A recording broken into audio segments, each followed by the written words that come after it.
Hello बच्चों, नमस्ते। कैसे हैं आप सब लोग? उम्मीद है शानदार, जिंदाबाद, जबरदस्त होंगे। 2021 के बाद सीधा 2025 में ये भर्ती आ रही है।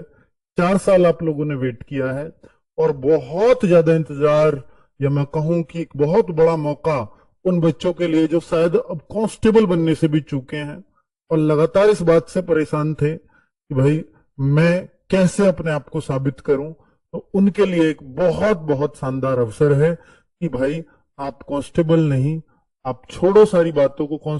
जो होता है अच्छे के लिए होता है, ये सारी पटकथाओं को आप सही साबित शायद कर पाओगे अगर सब इंस्पेक्टर में नंबर डाल पाओगे। वो वो कांस्टेबल जो आप जिस भर्ती में नहीं लग पाए थे, शायद जीवन भर एसआई न बन पाए, और आप एसआई से शुरुआत करोगे। बच्चों, बहुत बहुत मुबारक हो आपको ये भर्ती। मान लेता हूं कि 4543 है, इससे पहले 9534 की भर्ती आई थी, बहुत बड़ी भर्ती थी। ये उसके सामने आधी है, आधी भी नहीं है। पर भाई, जब 60,000 से चूके हो तो 9,000 और क्या 4,000, ये मैटर ही नहीं करना चाहिए। ये तो ये होना चाहिए कि मुझे एक ईश्वर ने मौका दिया है और मैं इसको भुनाऊंगा, चाहे कुछ भी हो जाए, चाहे कितने भी प्रयास क्यों ना करने पड़े। तो उस सब के लिए हम लोग आपके साथ हैं, आपके साथ तैयार हैं। तो भाई, मैं आपको कुछ जवाब देने वाला हूं जो आपके थंबनेल पर जिसको देख करके आप आए होंगे, तो बहुत सारे डाउट इस वीडियो के माध्यम से क्लियर कर दूंगा। तो बच्चों, इसमें ना केवल जो यूपी कांस्टेबल में फेल हुए हैं या यूपी कांस्टेबल ऑलरेडी जॉब कर रहे हैं, वही इस भर्ती को देखेंगे। इस भर्ती को देखने वाले बहुत बहुत धुरंधर बच्चे भी हैं, जो हो सकता है कहीं प्राइवेट जॉब में टैलेंटेड था, प्राइवेट जॉब करके थक गया, सोच रहा है कुछ रेपुटेटेड करूं। तो भाई, उस रेपुटेशन के चक्कर में वो इस एग्जाम को देता है, और वो कमजोर नहीं था, उससे आपको लड़ना होगा। पीसीएस मेरा नहीं निकल रहा है, बहुत योग्य अभ्यर्थी है, बस नहीं निकल पा रहा है किसी वजह से, वो इस एग्जाम को देगा।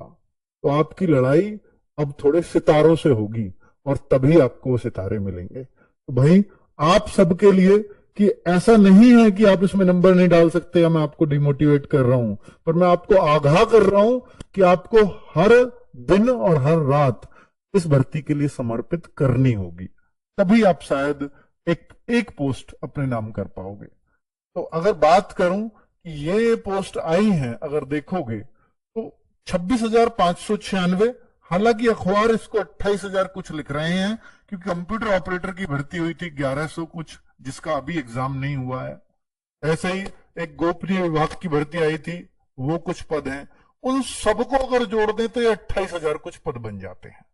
और जो अभी फॉर्म जिनके आने वाले हैं, उनके फॉर्म ऑलरेडी भरे जा चुके हैं, उनका बताऊंगा बाद में, उनके लिए भी आज एक नोटिस आया है। तो भाई, कुल मिलाकर के आपके सामने फॉर्म सिर्फ यही है, 28,000, ये उनको मिलाकर के हैं। ठीक है। तो अगर मैं देखूं तो ये पुलिस और कारागार विभाग में 28,138 पदों पर होगी भर्ती, जिनमें से अगर मैं कहूं कि 1,500 2,000 के आसपास ऑलरेडी फॉर्म भरे जा चुके हैं, वो बच्चे एग्जाम का वेट कर रहे हैं अपना, कंप्यूटर ऑपरेटर और गोपनीय विभाग की एएसआई की भर्ती। तो यहां बाकी सभी भर्तियों के लिए इसमें साफ साफ लिखा गया है। राजीव कृष्णा जी जो है, इसके डीजी हैं और भर्ती बोर्ड के अध्यक्ष हैं। पुलिस में उनकी डीजी रैंक है, तो उनको, और डीजी रैंक को ही इसमें भर्ती बोर्ड अध्यक्ष बनाया जाता है। तो उनके लिए इसमें साफ लिखा है कि बोर्ड ने इन सभी भर्तियों को 1 वर्ष में पूरा करने का टारगेट रखा है, लक्ष्य रखा है। तो 1 वर्ष से पहले पूरी हो, ये तो संभावना है ही नहीं। और जो मेरा अपना अनुमान कहता है वो ये है, हो सकता है इस भर्ती को, मतलब अगर हम देखें अभी मार्च चल रहा है, तो आगे अगले साल जुलाई अगस्त तक भी, डिमोटिवेट करने के लिए नहीं कह रहा हूं, पर एक प्रोसेस का हिस्सा है और इतना खींच देते हैं। तो ऐसा नहीं लगता कि ये बहुत जल्दी इसके एग्जाम कराने के पक्ष में है, इस बात से स्पष्ट है। ठीक है, वरना तो होता है कि 6 महीने में भर्ती कंप्लीट करनी है, तो हो सकता है एग्जाम बहुत जल्दी कराते हैं। ठीक है, और एग्जाम के बाद जो प्रोसेस है, एग्जाम की तैयारी है, एग्जाम के बाद का भी प्रोसेस खूब लंबा चौड़ा होता है, मेडिकल है, फिजिकल है, वो सब कुछ, उन सब में वक्त लगता है। और चूंकि ऑफलाइन एग्जाम कराने की बात है, तो ऑफलाइन एग्जाम का रिजल्ट भी 2 से 3 महीने से पहले नहीं आता। तो ये सब प्रोसेस का हिस्सा है। अगर हम देखें कि ऑफलाइन का मैं जिक्र क्यों कर रहा हूं, आज ये 3 नोटिस आए हैं भर्ती बोर्ड की वेबसाइट पर, 28/3, 28/3, 28/3 और ये चौथा भी 28/3। तो इससे तो आपका कोई मतलब नहीं है, तो कुशल खिलाड़ियों के लिए एक नोटिस था। बाकी इसके लिए इन तीनों का एक ही सार है कि भाई ऑनलाइन भर्ती करा करा करके ये परेशान हो गए बच्चे, धांधली के आरोप लगाते रहे हैं। असिस्टेंट ऑपरेटर की भर्ती की आपने हाई कट ऑफ देखी, उसका सीआरएल जांचा, तो कुछ ना कुछ गड़बड़ियां उन्हें लगी होंगी तभी वो सीआरएल जांचा है। इसकी गड़बड़ी अगर होती है ऑफलाइन की, तो बच्चों को पहले ही पता लग जाती है कि पेपर आउट है तो आउट है और वो मानना पड़ेगा। और इसका पता ही नहीं लगता कि कितनी गड़बड़ियां हो रही हैं। ना आउट का पता ही नहीं कर सकते आप ऑनलाइन एग्जाम में, ठीक है। तो आप भाई अब किस सेंटर पे क्या क्या हुआ है कुछ नहीं पता किसी भी बच्चे को, और फोन आप सेंटर के अंदर ले जा नहीं सकते जो कोई वायरल कर दे। तो ये एक बड़ी समस्या है इसकी। और ये अगर पारदर्शिता चाहता है भर्ती बोर्ड, तो उनको ये काम करना ही पड़ता। अगर वो नहीं करते तो इस बार हम लोगों की सबसे पहली डिमांड वही होती कि एग्जाम सिर्फ और सिर्फ ऑफलाइन होना चाहिए और कोई ऑनलाइन नहीं चाहिए किसी भी तरह का। जब भी भर्ती बोर्ड ने ऑनलाइन एग्जाम लिए हैं तो उंगलियां उठी हैं। तो अगर हम देखें तो 28/3 इन सब का ये नोटिस आया है। इस नोटिस को पढ़ लेंगे तो इसमें सिर्फ एक ही बात है कि ऑनलाइन परीक्षा कराए जाने का उल्लेख किया गया था नोटिफिकेशन के अंदर। अब लेकिन ऑफलाइन परीक्षा कराने का निर्णय लिया गया है और ऑफलाइन ही पढ़ा जाए। 4.1 को उस विज्ञप्ति में जो पॉइंट था उसमें जो ऑनलाइन था उसको अब ऑफलाइन परीक्षा पढ़ा जाए। तो ये इस नोटिस का सार है जो आज ही आया है। तो ऑनलाइन अब मैं इससे कह सकता हूं कि ये 3 परीक्षा होनी थी निकट भविष्य में, इन तीनों को ही ऑफलाइन कर दिया, जो तीनों ही ऑनलाइन होनी थी। तो अब ऐसा तो मैं कह ही सकता हूं कि भर्ती बोर्ड अब कोई भी परीक्षा ऑनलाइन कराने के मूड में नहीं है। ऑनलाइन नहीं होगा कोई एग्जाम, इसलिए मैंने बात लिख दी और ऑफलाइन एग्जाम की सूचना आपके सामने है, ठीक है। चलो, अगर ये सूचना आज नहीं आती तो हमारे भी भर्ती बोर्ड से एक डिमांड होती कि नोटिफिकेशन में एक प्रावधान कर दीजिए कि एग्जाम ऑफलाइन होगा, और वो आज नोटिस आ गया, अच्छी बात यह है। दूसरा, ऑफलाइन एग्जाम सूचना, ये आज भर्ती बोर्ड का जो एक्स हैंडल है, ट्विटर हैंडल है, उससे भी इन्होंने सेम सूचना दी थी। वो नोटिफिकेशन नोटिस था और ये ट्विटर पर लिख करके दिए। अब आपके कुछ महत्वपूर्ण तथ्य हैं जिनके बारे में मैं बात करूंगा कि एक तो फाइनल ईयर इशू है। सबसे पहले इसके बारे में बात कर लेता हूं कि फाइनल ईयर वाले इसको कर पाएंगे या नहीं। देखिए, भर्ती ये जरूर है कि ये बोला गया है कि अप्रैल के लास्ट में फॉर्म आ जाएंगे, पर ये फॉर्म आते आते अगर मई जून हो गया तो हो सकता है फाइनल ईयर वालों का रिजल्ट आ जाए। पर फाइनल ईयर वालों का रिजल्ट तो नहीं आ पाएगा। हो सकता है एग्जाम तो हो जाए, पर रिजल्ट तो इनका जुलाई वलाई में या जून के लास्ट में कर ही आता है। तो भाई इतना लेट तो भर्ती जाने के मूड में नहीं है। तो ऐसा लगता है कि फाइनल वाले बच्चे इस एग्जाम में नहीं बैठ पाएंगे। अपियरिंग वालों को कोई मौका नहीं दिया जाएगा। अगर चाहें तो ये दे सकते हैं, ये कह करके कि 1/8/2025 तक जिसका फाइनल ईयर का रिजल्ट आ जाए वो इस फॉर्म को भर सकता है। आ जाएगा सबका। पर चूंकि ये परसेंटेज भी मांगते हैं, तो ये चूंकि एसएससी सीजीएल की तरह किया तो प्रावधान हो सकता है, लेकिन अगर ये परसेंटेज मांगने लग गए तो फिर कोई प्रावधान नहीं है फाइनल ईयर वालों को, ठीक है। और ये मांगते हैं, इसलिए बता रहा हूं। तो चांसेस फाइनल ईयर वालों के ना के बराबर ही हैं, तो इसलिए उम्मीद ना रखें। एग्जाम सिंगल होगा प्री मेंस, तो इस पे तो कोई डाउट ही ना रखें। एग्जाम सिर्फ और सिर्फ सिंगल होगा। प्री या मेंस अलग अलग नहीं, मैंने साफ लिख दिया है, अलग अलग एग्जाम्स नहीं होना। आप देखोगे कि कांस्टेबल के लिए भी एक नोटिस वायरल कर रखा है किसी शरारती तत्व ने, और एसआई के लिए भी कर रखा है। तो भाई एसआई के लिए भी आप देखोगे पहले 2 बार प्री मेंस हो चुके हैं, पहले किया जा चुका है ये, तो उस वजह से इसको ऐसे वायरल किया जाता है। 2011 में प्री और मेंस हुए थे, उस नोटिस का वो वायरल कर रहा है कोई, उस नोटिफिकेशन को। और 2013 में कांस्टेबल भी हुआ है, प्री और मेंस।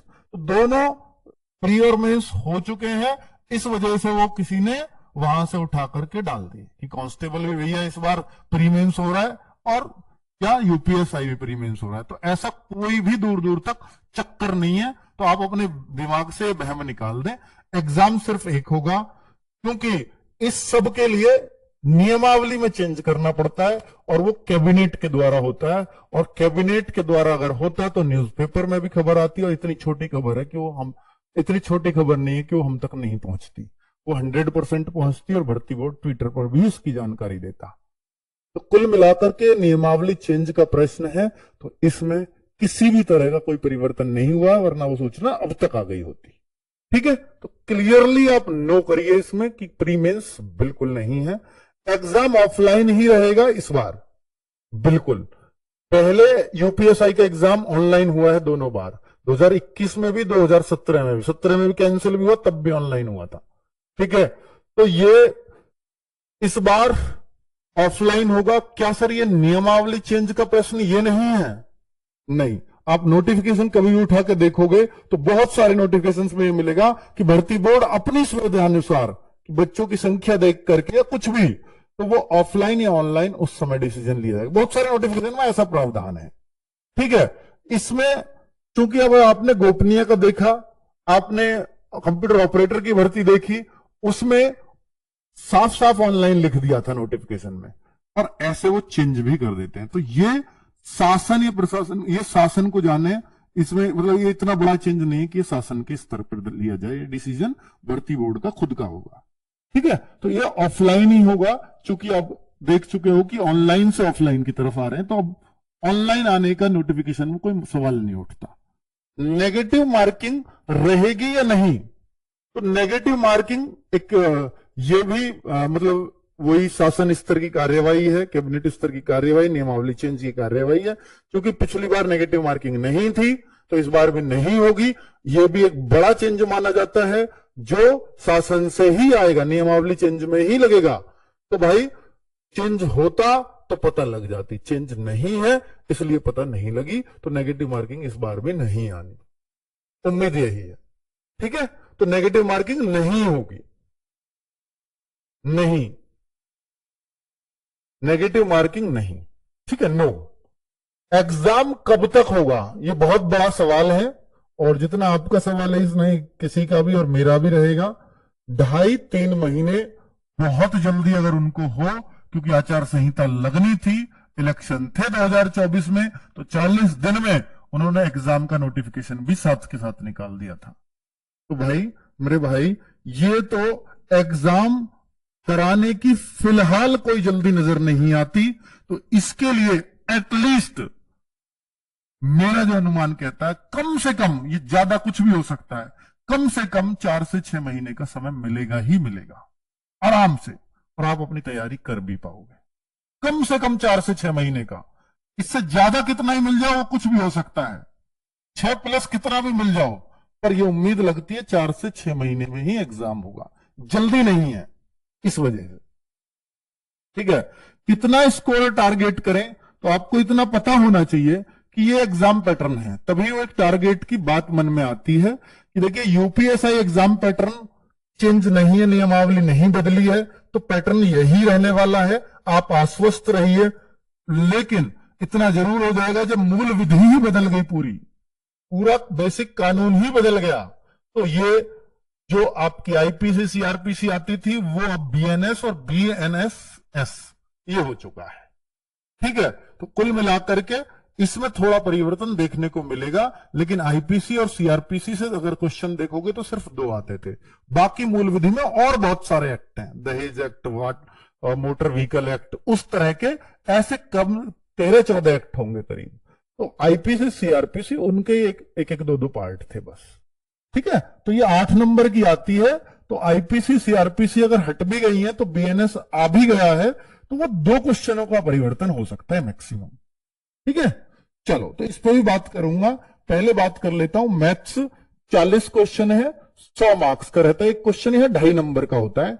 रीजनिंग 40 क्वेश्चन है, फिर 100 मार्क्स का होगा, और हिंदी भी 40 क्वेश्चन है, 100 मार्क्स की होगी।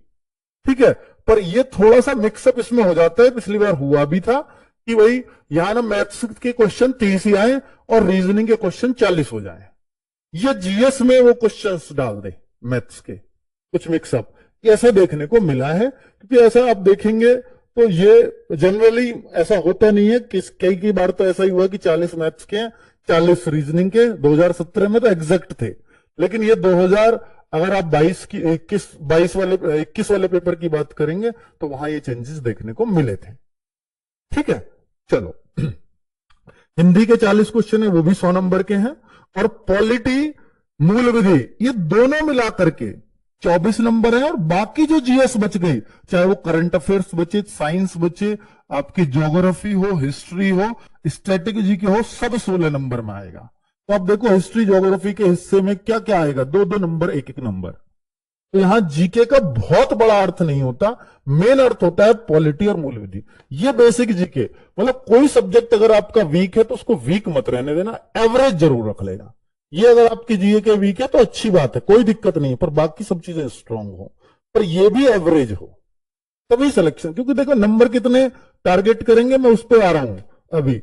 तो पॉलिटी और मूल विधि 16 और 8 क्वेश्चन है, तो पॉलिटी को विशेष गौर से पढ़ना पड़ेगा। हालांकि पिछली बार जो पेपर हुआ है 2021 वाला, उसमें कोई बहुत मुश्किल बच्चों को नहीं हुई, जिसने बेसिक ल्यूसेंट वाली पॉलिटी भी पढ़ रखी थी, वो भी बहुत अच्छी पॉलिटी करके आया था। लेकिन 2017 की मैं बात करूं तो वो पॉलिटी काफी दमदार आई थी, जो अगर हम देखें एम लक्ष्मीकांत और बच्चों ने, इस वजह से 2021 वालों ने बहुत पॉलिटी पढ़ी, लक्ष्मीकांत तक रट दी थी बच्चों ने। तो फिर वो कहते उसका फायदा ही क्या हुआ, कुछ भी फायदा नहीं हुआ था। तो भाई ये तो कह ही नहीं सकते कि पॉलिटी का कितना गहरा लेवल जाएगा। 2017 में एक बहुत अच्छा लेवल था, 2021 में वो कुछ भी लेवल नहीं आया था। तो इसलिए पॉलिटी को आपको अच्छा करना ही पड़ेगा, ये तो संभावना में छोड़ ही नहीं सकते कि इस बार भी आसान आएगा। आपको कोई संभावना कुछ भी नहीं पता है, भाई ये पेपर की तैयारी है, पॉलिटी मजबूत मुझे करनी है तो करनी है। मूल विधि 2 क्वेश्चन पूछे गए थे शिफ्ट में इस बार, 8 की सर ये 8 का फिक्स नहीं है क्या? नहीं, मैंने बोल दिया सर जीएस में उनके 40 क्वेश्चन पूछने थे और 7-8 क्वेश्चन उन्होंने मैथ रीजनिंग के रख दिए उसमें, तो जीएस बचा ही कहां 40 का। इसलिए मूल विधि के हिस्से में 2 ही आए, पॉलिटी के पूरे थे 16, इसके भी जो थोड़े बहुत घटे बढ़े इधर इधर हुए होंगे। ठीक है, तो ये जरूरी नहीं है। ठीक है, तो भाई ये मूल विधि, लेकिन 2017 में अगर मैं देखूंगा तो वहां एक्ट वगैरह सारे पूछे गए थे और वो पूरे के पूरे 8 प्रश्न थे। तो आपको पैटर्न के साथ ही चलना होगा, ये नहीं सोच सकते कि पहले जैसा आया था वैसा ही आएगा, ये कोई संभावना ही नहीं है इस तरह की, है ना। इस तरह की संभावनाओं से आपको इनकार करना है, पैटर्न के हिसाब से, सिलेबस के हिसाब से हमें पढ़ना पड़ेगा। 40 क्वेश्चन इन तीनों के मिलाकर के 100 नंबर है, यानी जीके को बहुत तरजीह नहीं देनी है, लेकिन पॉलिटी और मूल विधि को पढ़ना पड़ेगा। 160 क्वेश्चन आते हैं, 400 मार्क्स होते हैं, एक क्वेश्चन 2.5 नंबर का, 2 घंटे आपको मिलते हैं, नेगेटिव मार्किंग नहीं होती। क्लियरली ये पूरा पैटर्न मैंने आपको समझा दिया। और भाई चूंकि नॉर्मलाइजेशन था, बहुत सारी शिफ्टें हुई थी, तो आपकी कट ऑफ भी ठीक ठाक लेवल की गई थी। ठीक है, जनरल की कट ऑफ 316 पे गई थी, 315-16 के आसपास 400 में से। तो आप सोचिए ना कि 400 में से 315-16 मार्क्स 16 मान लो, तो ये एक, और ये तब है जब 9534 सेलेक्ट हुए, और पेपर लेकिन आसान था, पेपर मुश्किल नहीं था। 2017 के मुकाबले 2021 का पेपर काफी आसान आया था। ठीक है, तो ये 316, और इसमें नॉर्मलाइजेशन के भी मार्क्स थे। ठीक है, और इसमें बहुत सारे बच्चों का यह भी प्रश्न रहा है हमेशा कि इसमें धांधली भी हुई थी। ये प्रश्न इस भर्ती पे उठता है क्योंकि ये भी ऑनलाइन एग्जाम हुआ था। असिस्टेंट ऑपरेटर पर भी यही प्रश्न उठ रहे हैं लगातार, क्योंकि वो भी ऑनलाइन हुआ था। ठीक है, चलो जिसका रिजल्ट हाल फिलहाल में आया है 316, ये जनरल की कैटेगरी की बात कर रहा हूं। ओबीसी की बात करूं तो 305-7 के आसपास थी। ठीक है, तो ये तो यहां आप अगर टारगेट करें तो ये मान के ही चलें कि भाई मुझे कम 325 का टारगेट करके चलना है स्कोर, अगर पेपर ऐसा आता है। ठीक है, इससे आसान आओ कठिन आओ वो नहीं पता, पर एक चूंकि नेगेटिव मार्किंग नहीं है, सबसे बड़ा कारण ये भी है कट ऑफ उठने का, क्योंकि हर बच्चा पूरे टच करके आएगा। तो ये 80% अगर मैं देखूं तो 320 मार्क्स इवन, तो 80% पे कट ऑफ जा रही थी। चलो, और फॉर्म कितने होते हैं? तो फॉर्म होते हैं इसके करीब 10-11 लाख के बीच में, पिछली बार जो रहे थे 10-11 लाख के आसपास। ठीक है, अब की बार हो सकता है फॉर्म्स की संख्या भी बढ़े, क्योंकि उतने लोगों को रोजगार नहीं मिल रहा है जितने ग्रेजुएट हो रहे हैं। तो उसका कारण यह है कि फॉर्म्स की संख्या के बढ़ने का। कितना स्कोर टारगेट करें बता दिया। सेक्शन वाइज पास होना यह जरूरी नहीं है, इसकी कोई आवश्यकता नहीं है। ठीक है, सेक्शन वाइज 2017 तक होता था, 2021 में एकदम चेंज हो गया।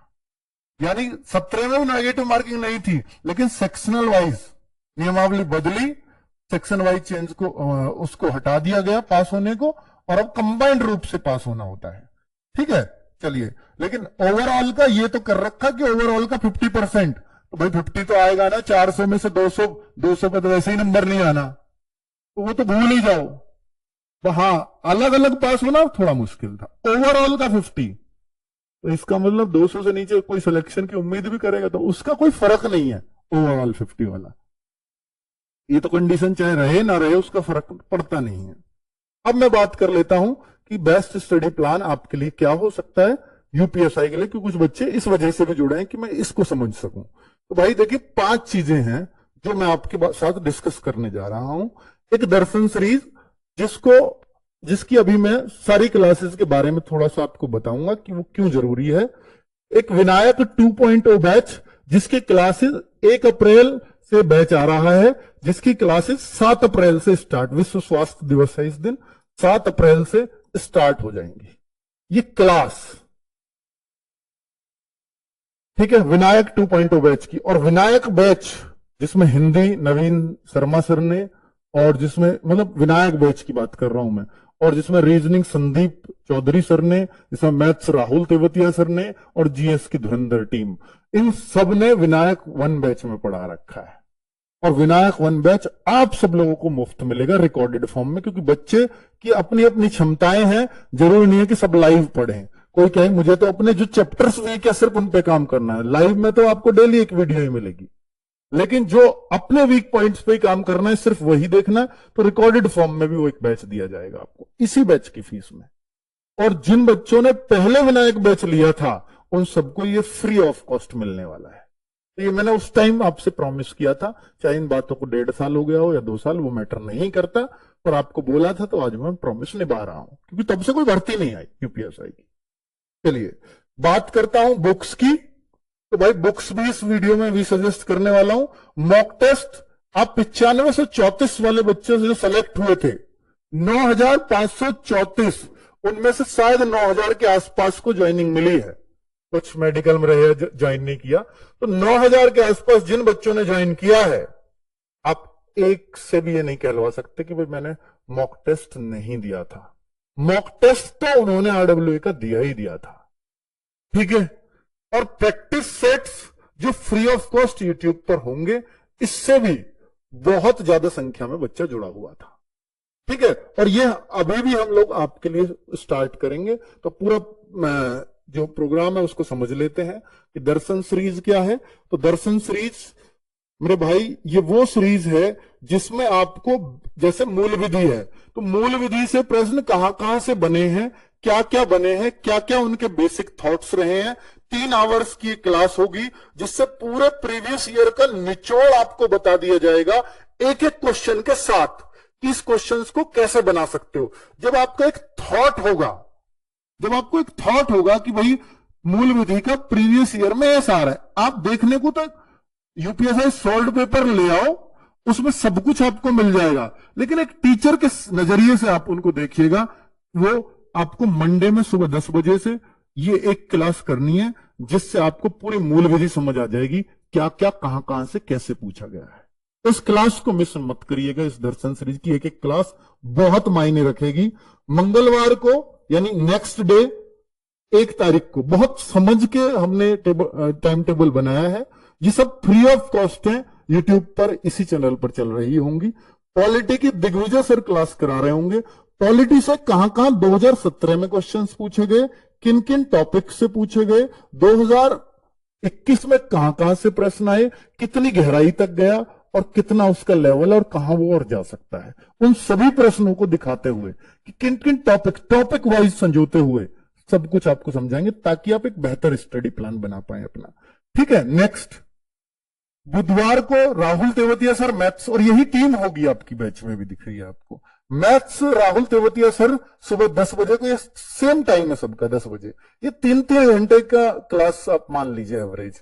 तो राहुल तेवतिया सर बुधवार को मैथ्स के बारे में बता रहे होंगे 2017 और 2021 में क्या डिफरेंस रहा है और किस चैप्टर से कितने कितने प्रश्न आए हैं, कितनी गहराई से वो प्रश्न पूछे गए हैं, और हर ये बता दिया जाएगा कि परसेंटेज है तो परसेंटेज में सिर्फ यहीं से प्रश्न बने हैं।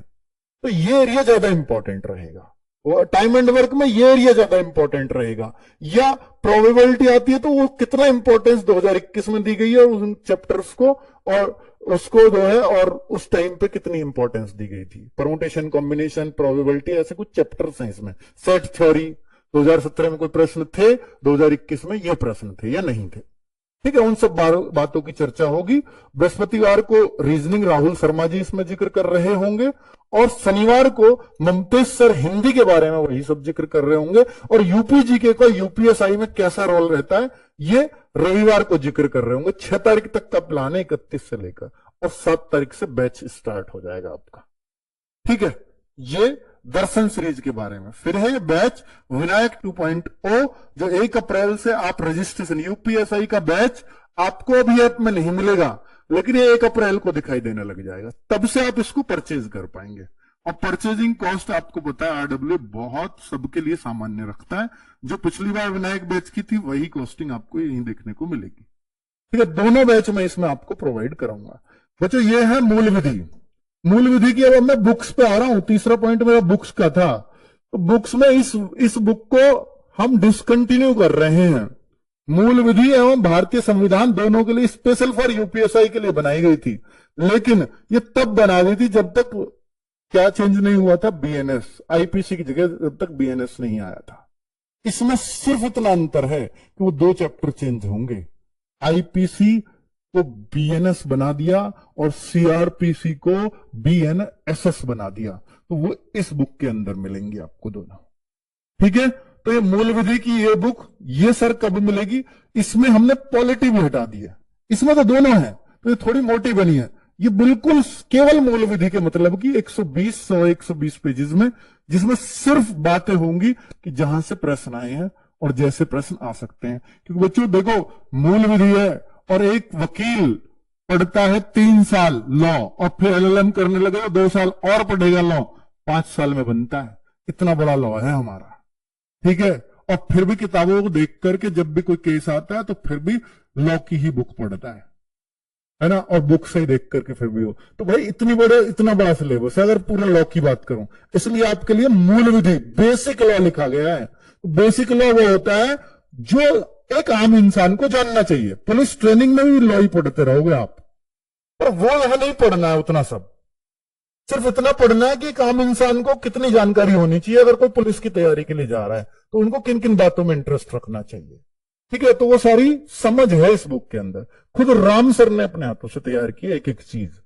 तो उनके पास 2017 और 2021 जब से मूल विधि आने लगी है, उन सब पेपर्स का निचोड़ था, उस आधार पर ये बुक बनाई गई है। और ये बुक आपके लिए अवेलेबल हो जाएगी अप्रैल के फर्स्ट वीक से, 1 अप्रैल से अवेलेबल हो जाएगी ये मार्केट में या परचेजिंग के लिए। तो 100-125 अगर पेजेस की है तो भाई इसकी कॉस्टिंग भी 80-90 रुपए ही रहेगी, इससे ज्यादा तो क्या ही रहेगी। ठीक है, और ये है, इसको मत लेना, अगर ले ली है तो बहुत ज्यादा चेंजेस नहीं है तो सिर्फ आईपीसी और सीआरपीसी का, बाकी सारे एक्ट ऑलमोस्ट वही है। क्वेश्चन प्रैक्टिस भी इसमें देखने को आपको मिलेगी। अब बात कर लेता हूं कि मैथ्स की। तो भाई मैथ्स की ये बुक है राहुल तेवतिया सर की, कंप्लीट मैथ्स, जिसमें आप देखोगे क्या, इसमें आपको probability, permutation, combination, set theory, वो सारे चैप्टर जो यूपीएसआई में ही पूछे जाते हैं सिर्फ, वो सब इस बुक में मिल जाएंगे। ये मैथ्स की वो बुक है। ठीक है, तो ये यूपीएसआई को ध्यान में रख करके बनाई गई थी जब भी ये तैयार की गई थी। ठीक है, दूसरा कि यूपीएसआई में एक और सबसे इंपॉर्टेंट बुक आपको बता रहा हूं, ये यूपीएसआई प्रीवियस ईयर 2017 और 2021 वो दोनों, और 2011 के भी है इसमें। 2011 में तो कोई लेवल नहीं आता था, प्री मेंस होते थे। 2011 में भर्ती आई, 2017 में आई, 2021 में आई। 40 हो सकता है इससे ज्यादा भी हुए हों, पर तीनों बार से इसमें जो 17 में 2 बार भी हुआ है, एक बार कैंसिल भी हुआ था, तो वो सारे प्रश्न सारे सेट्स लिए हैं ताकि पूरा आइडिया हो। 40 सेट्स में तो बहुत अच्छा आइडिया हो जाता है, और 40 सेट्स का सॉल्व पेपर इतना मोटा बन रहा है ये, ठीक है भाई। और 270 के आसपास शायद आपको फ्लिपकार्ट पे मिल जाएगा, ठीक है, ये अवेलेबल है, मार्केट में अवेलेबल है, ठीक है। तो यूपीएसआई सॉल्व पेपर अगर आप मांगोगे तो यही आएगा, या यूपीएसआई सॉल्व पेपर आप फ्लिपकार्ट वगैरह पे सर्च करोगे आरडब्ल्यू का, तो ये दिख जाएगा आपको। बहुत अच्छे से सॉल्यूशंस बनाए गए हैं, और इसमें सबसे अच्छी बात है कि रीजनिंग के एक तरफ, फिर मैथ के, फिर जीएस के, फिर हिंदी के, ऐसे दिए हैं सारे पेपर अलग अलग, ठीक है। पहले मैथ्स के आगे सारे, फिर रीजनिंग। तो आप इन सेट्स को लगा सकते हो कि मुझे सिर्फ मिनी मॉक टेस्ट देना है, मैथ्स का लगाना है तो मैथ्स का लगा डालो, रीजनिंग का लगाना है तो लगा डालो। तो उस पेपर को उस तरह से सेट किया गया है इसमें, ठीक है। इनके अगर आप चाहोगे तो मैं वो डलवा दूंगा डेमो, जिससे आपको अगर परचेज करना है नहीं करना है आप डिसाइड कर सको। तो ये डेमो कहां मिलेगा? आरडब्ल्यू ऐप पे जाना, वहां बुक सेक्शन है, बुक के नाम से एक फोल्डर है, उस पे जाना, तो वहां ये ऊपर ही दिख जाएगा, और वहां व्यू डेमो भी आ जाएगा, है ना। तो वहां आप देख सकते हो कि कैसा है ये अंदर से, इस बुक को भी देख सकते हो। इस बुक के साथ हम एक और चीज प्लान कर रहे हैं, तो शायद अगले 7 तारीख के बाद खरीदोगे तब अवेलेबल हो पाएगी। कि अगर कोई ये भी नहीं खरीदता तो उसके साथ हम जो यूपीएसआई के प्रीवियस ईयर क्वेश्चंस आए हैं मैथ्स के, उनके लिए एक छोटी बुक, करीब 100-125 पेज की छोटी सी बुक दे रहे हैं, पत्रिका टाइप ही होगी वो, उसमें मैथ्स के क्वेश्चंस के सॉल्यूशन, और वो चैप्टर वाइज लगा देंगे, ठीक है। तो और मस्त हो जाएगी। मेरे यूपीएसआई के लिए सारे क्वेश्चंस उस बुक में जो आए हुए हैं 2017 और 21 के, उनके सॉल्यूशंस हम इसके साथ फ्री ऑफ कॉस्ट देने की सोच रहे हैं। तो 7-8 अप्रैल के आसपास आप खरीदोगे तो यहां लिखा भी मिल जाएगा, फ्री बुकलेट टाइप, ठीक है। तो वो यहां छप जाएगा, जिस पे छप जाए वही फिर आप परचेज कर सकते हो ऑनलाइन में, जब यहां लिखा मिल जाए। अब ये बात है सर हिंदी की, तो क्या हिंदी ये ले सकते हैं? वही ये हिंदी ना हमने बनाई थी 2021-22 में, जैसे यूपीएसआई का पेपर हुआ उसके बाद ही बनकर तैयार हुई थी। तो तब हमने इसको बोला नहीं कि जब यूपीएसआई की वैकेंसी आएंगी तब बताएंगे। तो अभी आप इसको परचेज मत करना, देखिए मैं वही कह रहा हूं जो एग्जैक्टली चीजें हैं, वरना मैं ये भी कह सकता हूं इसको परचेज कर लो, ये बहुत अच्छी, बहुत पसंद भी आएगी आपको। ये 2021 तक के प्रश्न इसमें अपडेट है, मतलब 21 तक का किसी भी एग्जाम में आए हुए, लेकिन इसमें 22 का, 23 का, 24 का कुछ नहीं मिलेगा कहीं का भी, क्योंकि ये तब बन चुकी थी। 19-20 के इसमें बहुत ज्यादा मिलेंगे, 21 के भी बहुत कम मिलेंगे।